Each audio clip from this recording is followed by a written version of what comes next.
With every single release of 7 Days to Die, we struggle with new ideas on where and how to build a decent horde base that will carry us through the game. We also need to figure out where to build a crafting base to supply us with everything we need. But what if there is a spot that fits both needs at the same time and is cheap to make? Luckily, such a spot exists, and today I'll show you how to build your base there. This is Aiming for Gaming, and today we're aiming for base planning. First of all, find the pass and gas POI with a triangle roof in front. Then build your entrance bridge for Horde Knights. The game gently suggests where to put the first block, right in the middle above the bottom line of the triangle. Place 6 blocks, this will be our bridge. Next we should destroy the only asphalt block below the bridge. Use whatever you have, a shovel or even a simple stone axe will do fine, but a pickaxe is better.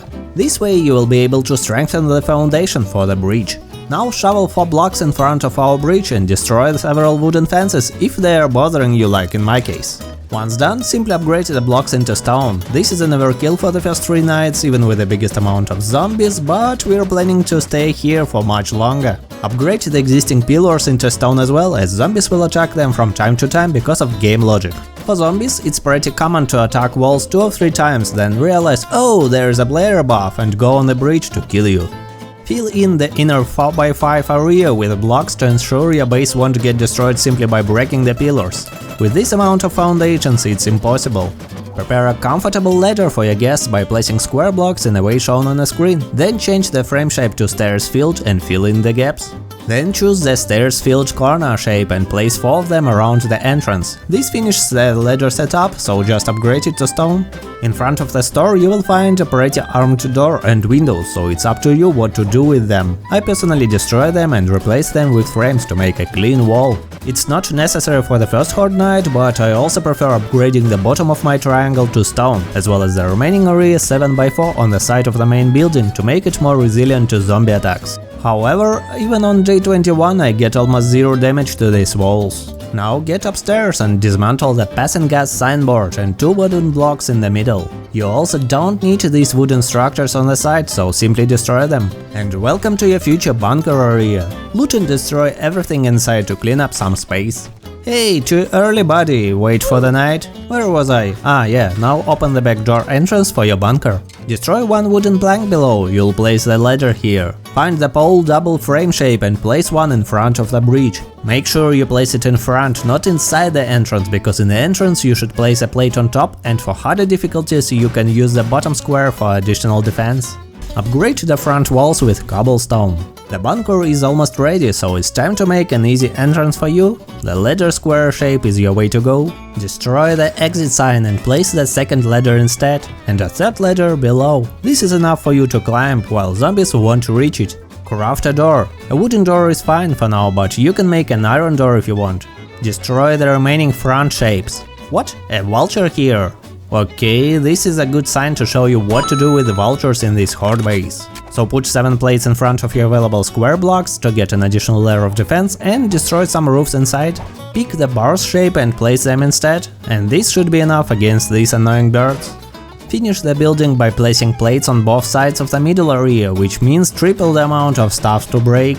On this whole setup I spent around 130 frame shapes, 700 wood and 1900 cobblestone rocks. And with all that, I've easily survived the first night with the maximum amount of enemies by using a spear only. This works for any difficulty, by the way.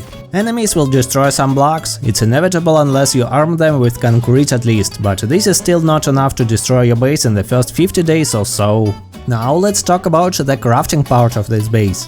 But before that, I would kindly ask you to leave a like on this video if you are enjoying it so far. This will help me a lot and motivate me to make more videos for you. So, why did we choose this base? Because above all else, it has a lot of rooms. There is an entrance in the back as well. Oh, hello buddy, wanna come in? Nope. Okay. The fences were here initially, I just replaced the top part with an additional layer and upgraded it into concrete. I've also added a new automated garage door with a motion sensor for my 4x4. Inside you can find a truck in the middle, a possible second floor if needed, a cooking area, a generator with battery bank, as well as enough space for storage boxes. For now I have placed 9 of them, but there is enough space for multiple rows of boxes. The inner garage door is working right from the start, so I did not replace it. This door leads us to the garden area with dew collectors, sun batteries, enough room for seats and an additional bunker, which leads us to the secret room you can use for an escape route or even mining purposes.